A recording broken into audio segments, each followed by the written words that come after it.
Bună ziua tuturor și bine v-am regăsit la un nou videoclip. De această dată avem două variante, varianta numărul 1 și varianta numărul 2. O să vă rog să vă alegeți una dintre cele două variante cu care considerați că rezonați cel mai bine sau să le ascultați pe ambele și să luați doar ceea ce vi se potrivește. Țineți cont că aceste etalări sunt generale, nu personale și sunt atemporale. Da? Deci, pentru cei care doriți etalări personale, mă puteți contacta la numărul de telefon sau pe e-mail unde aveți pe care le găsiți în descrierea videoclipului. Bun, dar hai să trecem mai departe. Să începem cu prima variantă. Hai să vedem.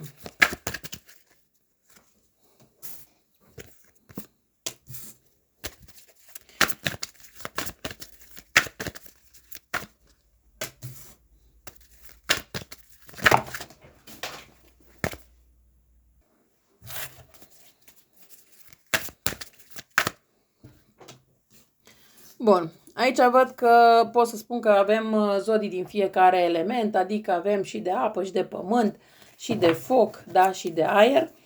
N-aș putea să spun că predomină o anumită zodie, pentru că după n-aș vrea să îmi spuneți că țin cu o anumită zodie și nu țin cu alta, da? Deci nu, avem fiecare element, deci vedeți dacă restul etalării vi se potrivește sau nu. Această persoană văd că vrea să vă facă o invitație, o propunere și chiar este dispus să vină înspre voi cu o ieșire romantică.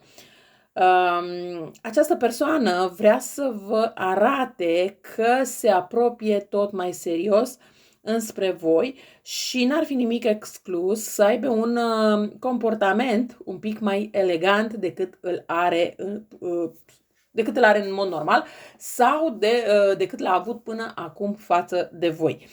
Aici însă trebuie să țineți cont de un lucru foarte important. De ce? Faptul că această persoană se află într-o altă relație, are o altă relație, da, o relație mai stabilă sau poate că chiar este căsătorită.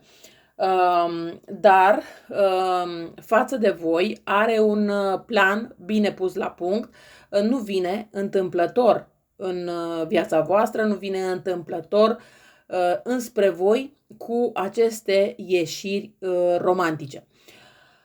Voi aveți impresia că ați găsit persoana potrivită pentru voi, aveți impresia că este persoana care vă completează, dar acestei persoane îi place că voi, chiar dacă sunteți persoane puternice care treceți peste anumite greutăți, sunteți de fapt o persoană destul de calmă, o persoană destul de caldă, o persoană care știe să facă față tuturor dificultăților. N-ar fi nimic exclus aici ca această persoană să vă spună că va divorța, să vă spună că mai este un pas și își termină relația pe care o are și așa mai departe. Însă aici trebuie să fiți un pic atente, pentru că știți cum se spune, până nu vedeți negru pe alb, nu vă hazardați să vă faceți iluzii și speranțe în ceva ce nu există. N-ar fi nimic exclus aici dacă voi sunteți căsătorite, chiar voi să ajungeți în acest punct de a merge să depuneți actele de divorț pentru a fi cu această persoană. Deci aici un pic de atenție, indiferent de care parte a baricadei sunteți, pentru că este posibil ca mai apoi să regretați că ați făcut acest pas. Da? Bun, hai să vedem mai departe.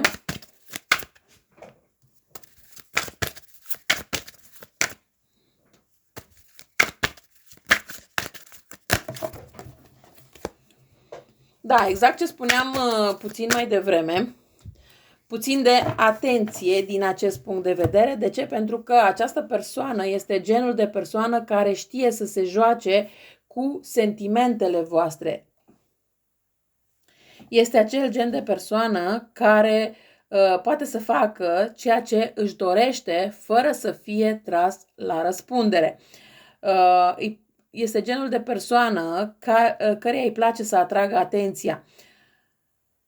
Are tendința de a se centra pe sine și pe ceea ce își dorește și chiar recurge la manifestare, da? Pe partea de manifestare sau poate că urmărește etalări de tarot și chiar sfaturi care se dau în tarot, da? Cum găsiți și voi în secțiunea playlist. Dar acum depinde dacă le facem și într-un sens pozitiv sau negativ. Voi, într-adevăr, regretați o situație din trecutul vostru, o situație pe care ați pierdut-o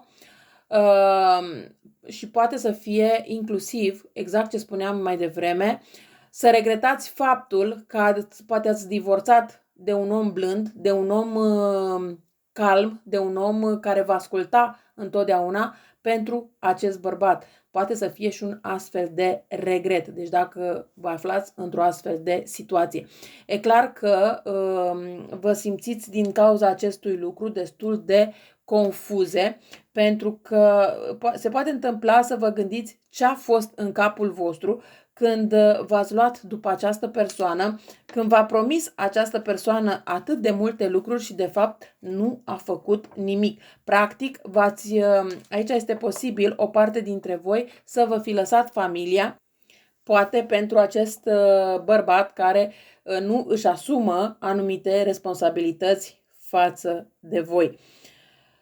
Aici, în 95% din cazuri, este vorba despre o persoană blondă, dar o persoană foarte sufocantă. Această persoană se folosește de intuiția ei pentru a obține validare din partea celorlalți.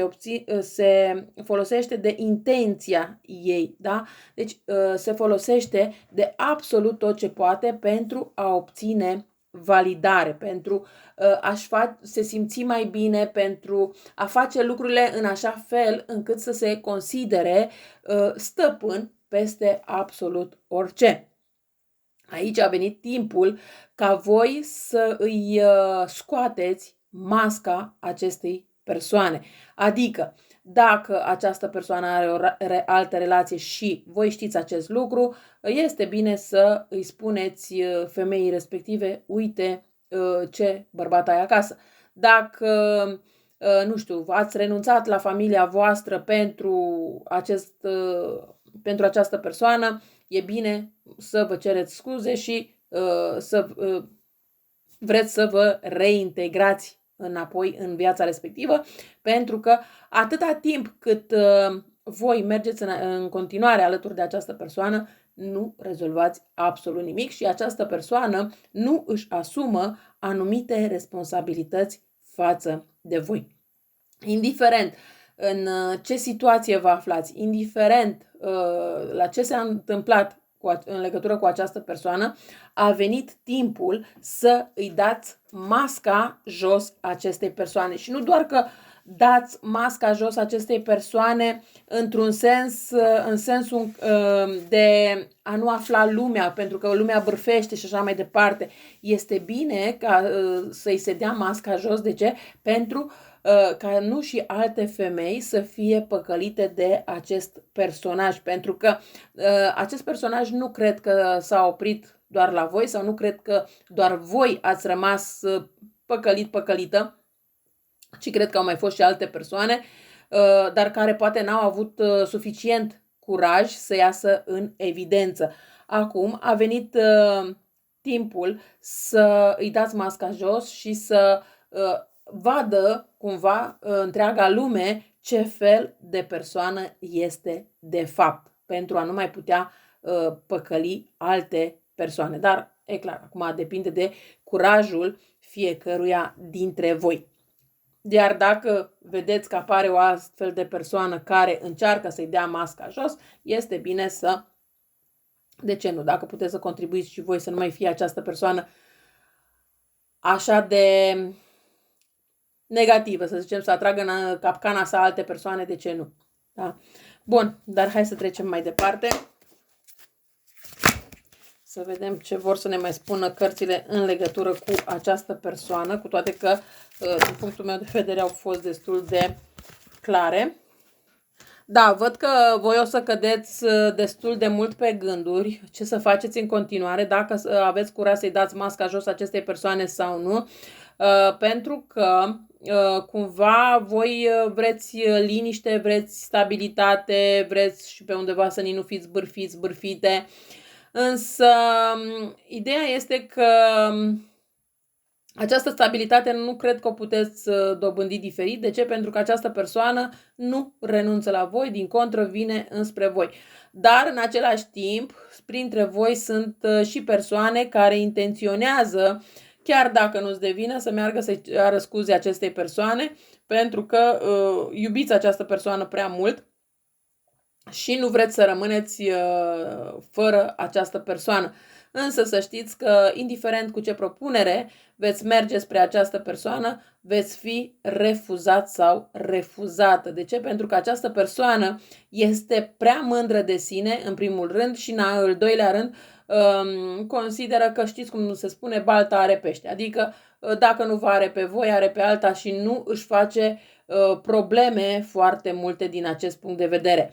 Eu sentimente din partea acestui bărbat față de voi nu văd, dar e clar, depinde de fiecare în parte ce consideră și cum consideră. Faptul că vine și face un gest romantic nu înseamnă că te iubește. Faptul că vine și spune, știi, uite, lasă că rezolvăm problema, asta nu înseamnă că neapărat își dorește să rămână o viață întreagă cu tine. Da? Deci un pic de atenție la ceea ce a făcut până în acest moment această persoană și la modul cum acționează de pe mai departe. Da? Bineînțeles, dacă voi vreți să rămâneți lângă o astfel de persoană, nu vă poate opri nimeni. Bun, dar să trecem mai departe. Cumva cred că de această dată cărțile încearcă să vă deschidă ochii, nu știu cât o să fiți voi de acord cu treaba asta, dar sperăm să...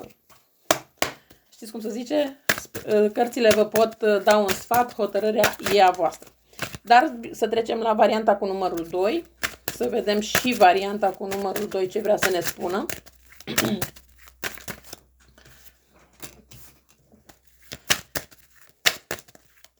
Hai să vedem varianta numărul 2 ce vrea să ne spună. Da, aici există o reîntoarcere fără doar și poate dacă nu comunicați în acest moment cu persoana respectivă.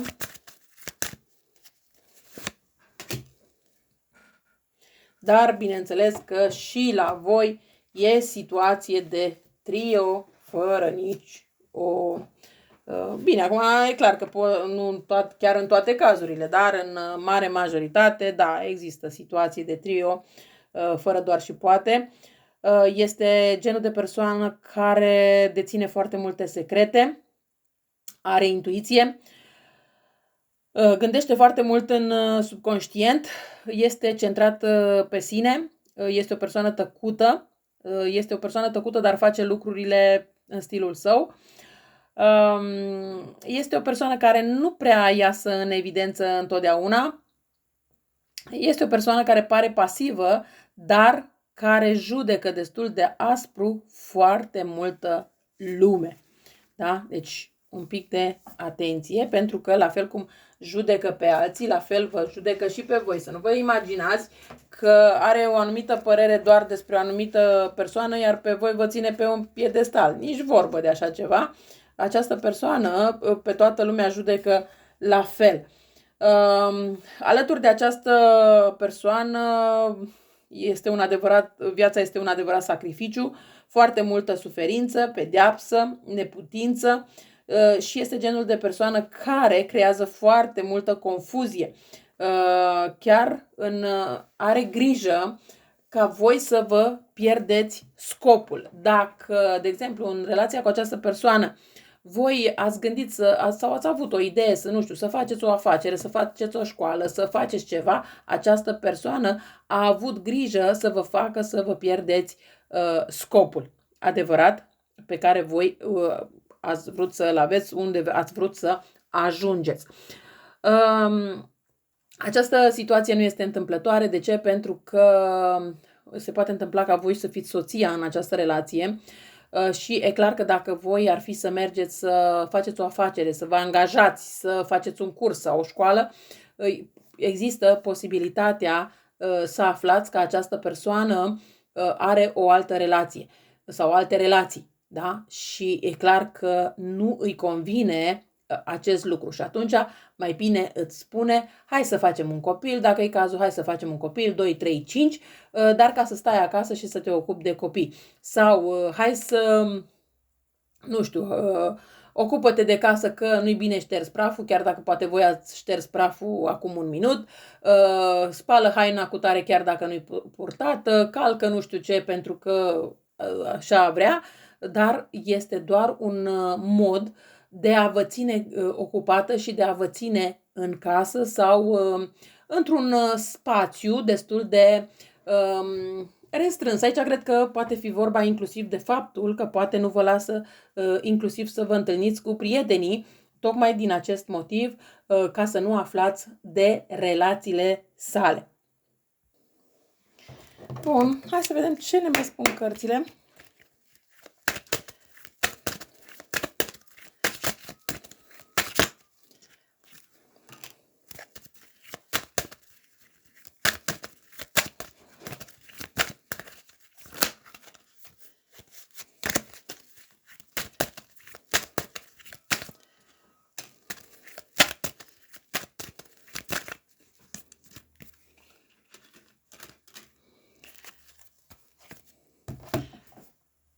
Păi, din câte văd aici, primiți o informație cerută în trecut. Probabil că o parte dintre voi ați avut nevoie să știți dacă această persoană este sufletul vostru sau sufletul vostru pereche sau sufletul vostru geamă. Sau poate că ați cerut universului să știți dacă această persoană vă înșală. Sau poate că ați cerut universului să știți dacă această persoană vă iubește.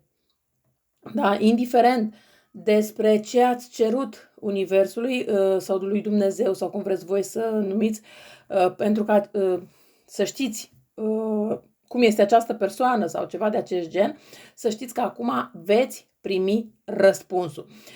Răspunsul pentru o parte dintre voi este posibil să vină prin intermediul rețelelor de socializare, dar nu numai, pentru că pentru alții poate să vină prin faptul că mergeți poate la o petrecere și exact acolo vedeți adevărata față a acestei persoane. Ei, acum a venit timpul să îi dați masca jos acestei persoane. Această persoană, bineînțeles că va încerca să vină la voi cu scuze, cu explicații, cu tot felul de lucruri, însă voi văd că vă țineți destul de tare și refuzați această persoană. Refuzați pentru că nu mai credeți în iubirea ei sau a lui. Voi, într-adevăr, țineți la această persoană, apreciați mult această persoană, dar în momentul în care veți descoperi adevărul, e clar că toată această iubire, admirație și cum vreți voi să o numiți, se transformă într-un sentiment negativ. Dar ce este bine este faptul că voi veți realiza cine este de fapt această persoană, ce vrea de la voi și nu vă veți mai lăsa călcate în picioare în continuare de către această persoană, indiferent cu câte scuze vine. Bineînțeles că va încerca să dreagă busuiocul, cum se spune, să pună lucrurile în balanță, să vină să vă spună: păi știi că stai să mă gândesc, eu te vreau și pe tine, dar o vreau și pe cealaltă. Sau poate să vină să spună: păi știi că fără mine viața ta e așa, cu mine viața ta e mai frumoasă, sau ceva de această natură. Dar indiferent de ceea ce vrea să spună această persoană, ideea este că și indiferent cât de repede vine la voi să vă dea anumite explicații, voi veți renunța și veți refuza ca această persoană să vină cu tot felul de scuze și cu tot felul de explicații, pentru că vă dați seama cât de mult ați fost mințită, cât de mult ați fost trădată și nu vă mai doriți ca și în continuare să se întâmple o astfel de situație. Nu cred că cerința voastră la univers în a vă arăta un semn dacă e persoana potrivită pentru voi este întâmplătoare, ci pentru că ați văzut că această persoană are anumite schimbări de comportament, are anumite perioade poate în care apare și dispare, are anumite lucruri pe care uneori le face, alteori nu. Ați văzut că poate nu vrea să-și asume anumite responsabilități față de voi și poate că nu ați înțeles de ce face toate aceste lucruri. Ei, și ați vrut un semn. Uite că acum semnul pe care voi îl așteptați vine, dar depinde doar de voi cum veți profita de semnul pe care îl veți primi, cum veți ști să gestionați lucrurile și ce veți alege să faceți pe mai departe în legătură cu acest aspect. Eu cam atât am avut de spus pentru voi, vă mulțumesc că m-ați ascultat și vă doresc o zi cât mai frumoasă în continuare. La revedere!